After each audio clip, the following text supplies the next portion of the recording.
Hello everyone, कैसे हैं आप सभी। I hope you all are doing well.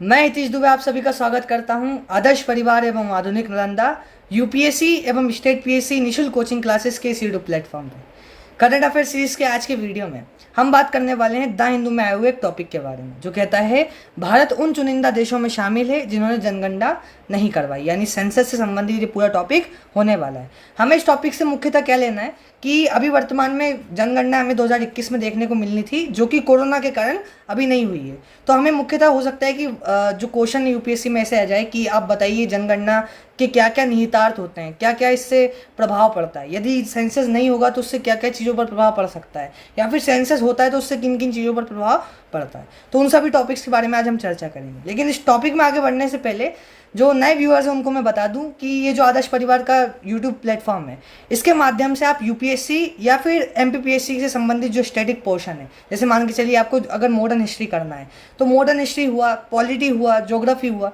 इन सभी के जो लेक्चर्स हैं वो प्लेलिस्ट सेक्शन में आपको देखने को मिल जाएंगे। वहाँ पर जाकर आप इसको एक्सेस कर सकते हैं। कंटेंट जो होता है वो टेलीग्राम चैनल पर इसका डाल दिया जाता है, तो वहाँ पर भी जाकर आप इसको एक्सेस कर सकते हैं। चलिए शुरू करते हैं आज का टॉपिक। और इसमें आगे बढ़ने से पहले सबसे पहले समझते हैं हमारे लिए इंपॉर्टेंट क्यों है, हम इसको पढ़ क्यों रहे हैं, एग्जाम में हमें ये कहाँ पूछेगा। तो आप यदि जीएस पेपर 2 देखेंगे जिसमें पॉलिटी वाला सेक्शन होता है, उसी की 10वीं यूनिट यानी 10th यूनिट कहती है government policies and interventions for development in various sectors and issues arising out of their design and implications. यानी हमको यहाँ पर इंपॉर्टेंट हो जाएगा इस वाले पार्ट से, issues arising out of their design and implementation, government policies and interventions, सरकारी नीतियाँ और विभिन्न क्षेत्रों में विकास के लिए हस्तक्षेप और उनके अभिकल्पना तथा क्रियान्वयन के कारण उत्पन्न विषय। तो इसलिए हमारे लिए इंपॉर्टेंट रहेगा क्योंकि गवर्नमेंट पॉलिसी इनका इंटरवेंशन है, गवर्नमेंट का ही हस्तक्षेप है एक क्षेत्र में, जहाँ पर अलग अलग क्षेत्रों में हम देख सकते हैं कि इस सेंसस के माध्यम से किन किन क्षेत्रों पर इसका प्रभाव पड़ेगा। तो इस यूनिट के लिए पर्टिकुलरली हमारे लिए इंपॉर्टेंट हो जाएगा। आगे बढ़ते हैं, देखते हैं चर्चा क्या है, विषय क्या है चर्चा का। मुख्यतः हिंदी और इंग्लिश दोनों में आपको मिल जाएगा कंटेंट, यहाँ इंग्लिश में है, इसी में हिंदी में। एडिटोरियल राइटर इस टॉपिक को लिख रहे हैं क्योंकि हमारा जो लास्ट सेंसस हुआ था, जनसंख्या गणना हमने जो करी थी वो हुई थी वर्ष 2011 में। उसके बाद 10 साल बाद का पैरामीटर रहता है कि हर 10 साल बाद हमको जनगणना करनी रहती है। अब तय था कि 2021 में हम जनगणना करेंगे, लेकिन कोरोना के आ जाने के कारण क्या है, जो 2021 में उसमें जनगणना नहीं हो पाई थी। तो उसी के बारे में जो टॉपिक है मुख्यतः लिखा गया है कि जनगणना लिखी जो है उसके क्या क्या कॉन्सिक्वेंसेज होते हैं, क्या क्या डायमेंशन होते हैं, वो देखेंगे। शॉर्ट्स बहुत छोटा सा एडिटोरियल है, केवल हमें ये समझना है कि जो जनगणना है ना उसका क्या क्या इंप्लीकेशंस होते हैं, क्या क्या प्रभाव होते हैं, केवल उस संदर्भ में हमको समझना है। तो आगे इसके की पॉइंट्स में अगर हम देखें क्या क्या है, तो पहला है कंपैरेटिव एनालिसिस। अगर इसका करवाएं हम, तुलनात्मक विश्लेषण अगर करें तो इसमें कुछ देशों का नाम दिया हुआ है, जैसे कि आप अफगानिस्तान को देखेंगे, जैसे कि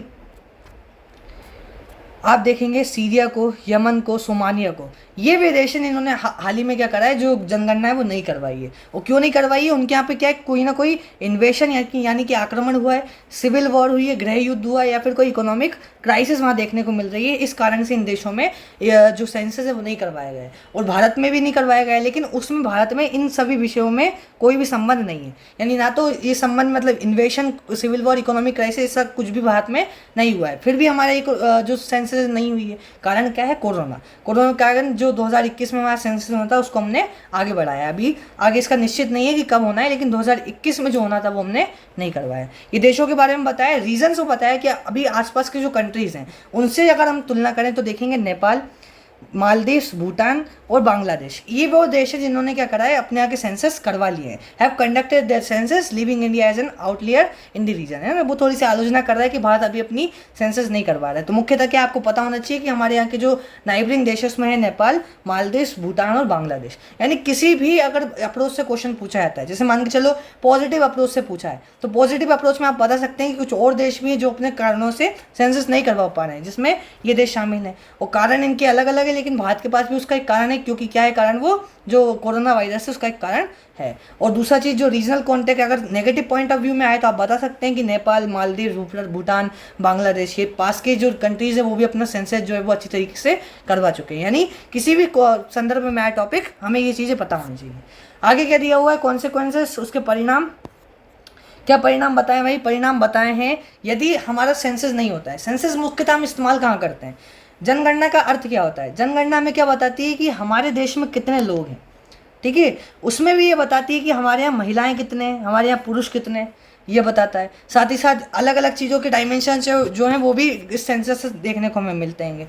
तो इन सब चीज़ों के डायमेंशन से क्या होता है, हमें अलग अलग जो पॉलिसीज़ हम बनाते हैं उन पॉलिसीज़ के लिए इंपॉर्टेंट होती हैं। जैसे मान के चलो, अगर आपको किसी वंचित वर्ग के लिए कोई पॉलिसी बनानी है, यदि आपके पास एक निश्चित डाटा है कि हाँ हमारे देश में इतनी जनसंख्या जो है वो इस वर्ग से संबंधित है, तो हमें एक डाटा रहेगा तो हमारी पॉलिसी और भी ज़्यादा कॉम्प्रहेंसिव या फिर व्यापक बन पाएगी, जिसके माध्यम से हम उस चुनिंदा वर्ग जो हमारे यहाँ का वंचित है उसको फुलफिलमेंट प्रोवाइड करवाने के लिए चीज़ों को ऐड कर पाएंगे। एक तो डायमेंशन ये होता है, तो और भी बहुत सारी चीज़ें होती हैं। जैसे कई सर्वे हम निकालते हैं, जैसे इसमें दिखाया हुआ है, जैसे लिखा है राष्ट्रीय परिवार स्वास्थ्य सर्वे, नेशनल फैमिली हेल्थ सर्वे जो निकाला जाता है, इसके लिए भी इंपॉर्टेंट होता है, क्योंकि ये जो सर्वे निकालता है इसके लिए क्रूशल एक सेंसस, इसके माध्यम से वो क्या देता है, जो सेंसस होते हैं, अगर नेशनल फैमिली हेल्थ सर्वे में एक सेंसस का भी अगर हम देखें ठीक तरह से सेंसस का जो आंकड़ा है वो आया करे, तो ये जो सर्वे है वो भी अपनी मतलब जो सफलता है वो प्राप्त करेगा, अपने सर्वोच्च जो अपने सर्वे का डेटा बता सकता है वो बता पाएगा।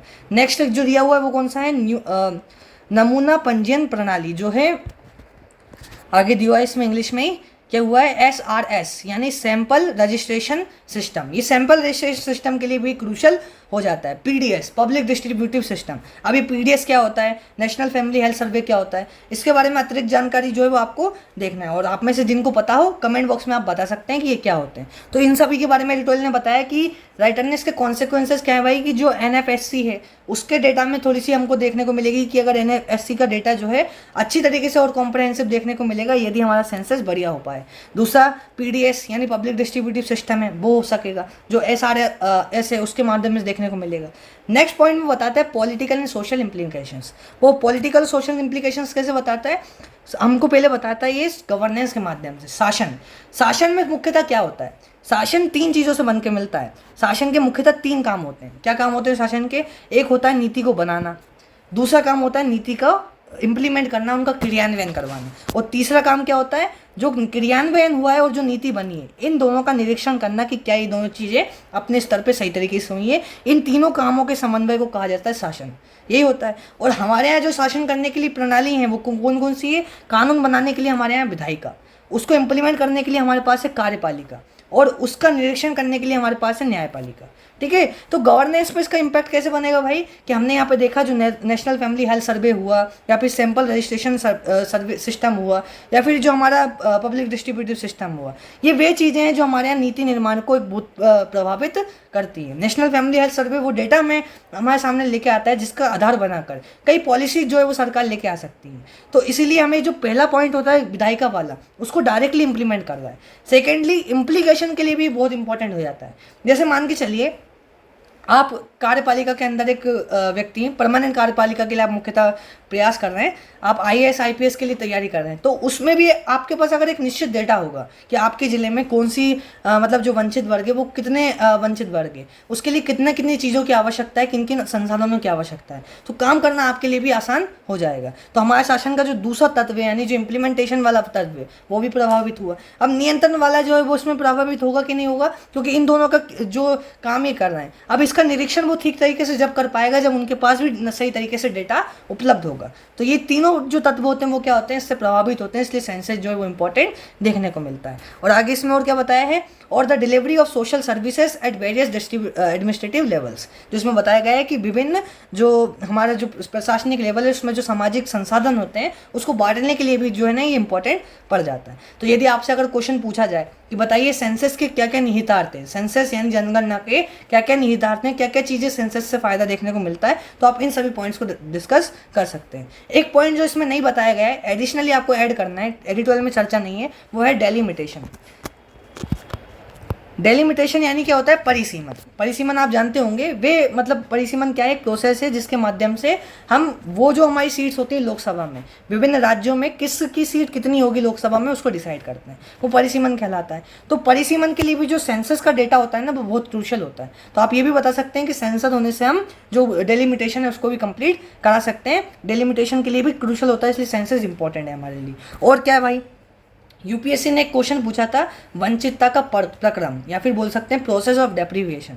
वो प्रोसेस ऑफ डेप्रीविएशन क्या है, प्रोसेस ऑफ डेप्रीविएशन ये है कि आज हमारे यहाँ का एक वर्ग या फिर कहें कि एक गरीब वर्ग जो है आज अपने मतलब जो बच्चे हैं उनको विरासत में क्या देकर जाता है, हम कह सकते हैं उनको विरासत में वो अपना राशन कार्ड देकर जाता है, अपना सफ़ेद कार्ड जो आते हैं कि सारे कार्ड होते हैं राशन कार्ड वगैरह, वो विरासत में देकर जा रहा है। यानी कहने का अर्थ ये है कि जो एक पीढ़ी है वो दूसरी पीढ़ी को आज क्या देकर जा रही है, वही जो वंचितता वो है उसके पास है। तो ये जो वंचितता एक पीढ़ी दूसरे को ट्रांसफ़र कर रही है, फिर दूसरी पीढ़ी वापस से नेक्स्ट को कर रही है, इसको बोलते हैं प्रोसेस ऑफ डेप्रीविएशन या फिर वंचितता का प्रक्रम। तो इस प्रोसेस ऑफ डेप्रीविएशन को आपको अगर अच्छी तरीके से एलिमिनेट करना है, हटाना है, तो उसके लिए आपको मेन क्या करना है, 2 चरणों में आपका जो काम है वो करना है। एक चरण है तत्कालिक, यानी अभी के लिए आपको क्या करना है उसके लिए ध्यान देना पड़ेगा। दूसरा है दीर्घकालिक। तात्कालिक तौर पर आप क्या कर सकते हैं, इनको संसाधनों की उपलब्ध करवा सकते हैं। ऐसे मान के चलो अगर इनके पास उपयुक्त संसाधन नहीं है, खाने की स्थिति नहीं है, तो आप खाने की उपलब्धता करवा सकते हैं, रहने की आवास की उपलब्धता करवा सकते हैं। दीर्घकालिक तौर पर आपको क्या करना पड़ेगा, स्किल डेवलपमेंट। स्किल डेवलपमेंट यानी कौशल विकास, जिसके माध्यम से ये जो प्रोसेस, ये जो वंचितता का प्रक्रम हो रहा है, ये जो वंचितता एक पीढ़ी दूसरे पीढ़ी को विरासत के तौर पर दे रही है, ये ना देते हुए वो अपनी स्किल जो है वो दूसरी पीढ़ी को ला कर दे, जिससे दूसरी पीढ़ी है वो भी स्किल बन पाए और आगे जाकर वो भी अच्छी चीज़ें करके अपनी नेक्स्ट पीढ़ी को अच्छा चीज़ें सिखा पाए। तो हमें ज़रूरत है किसकी, सोशल डेवलपमेंट की या फिर बोले स्किल डेवलपमेंट की। तो इन सब चीज़ों को होने के लिए किस चीज़ की आवश्यकता है, निश्चित डेटा की। यदि हमारे पास निश्चित डेटा नहीं है तो आप कैसे बता पाओगे कि किस किस वर्ग को किन किन चीज़ों की आवश्यकता है। तो शॉर्ट टर्म आप कैसे उनको लाभ पहुंचा पाओगे।